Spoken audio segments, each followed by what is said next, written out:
Hey guys, இப்போ நம்ம mutton குழம்பு எப்படி பண்ணுறதுன்னு பார்க்கலாம். அதுக்கு குக்கரில் நம்ம க்ளீன் பண்ணி வச்ச மட்டனை சேர்த்துட்டு உப்பு, மஞ்சத்தூள், இஞ்சி பூண்டு பேஸ்ட்டு போட்டுட்டு அந்த மட்டனை 6 விசில் வர அளவுக்கு வேக வச்சுக்கலாம். அப்புறம் நம்ம லாஸ்ட்டாக தேங்காய் அரைச்சி ஊற்றுறதுக்கு கசகசா 1 ஸ்பூன், 10 முந்திரி, ஒரு கைப்பிடி திருவன தேங்காய், இது எல்லாத்தையும் சேர்த்து நம்ம அரைச்சி வச்சுக்கலாம். அப்புறம் ஒரு கடாயில் எண்ணெய் ஊற்றி சோம்பு, பட்டை, ஏலக்காய், கிராம்பு போட்டுக்கலாம். அப்புறம் ஒரு 15 பல்லு பூண்டு போட்டுட்டு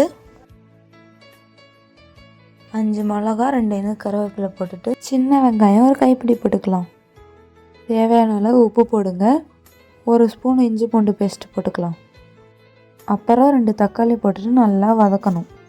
கரம் masala 1 spoon, mutton masala 1 spoon, வீட்டில் அரைச்ச மிளகாத்தூள் 3 ஸ்பூன் போட்டுக்கலாம்.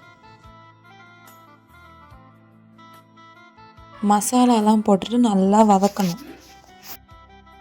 அப்புறம் நம்ம வேக வச்ச மட்டனை அந்த தண்ணியோடய ஊற்றிட்டு தேவையான அளவு தண்ணி ஊற்றிட்டு முருங்கைக்காய் இருந்தால் போடலாம், இல்லைனாலும் விட்டுடலாம், ஆப்ஷனல் தான்.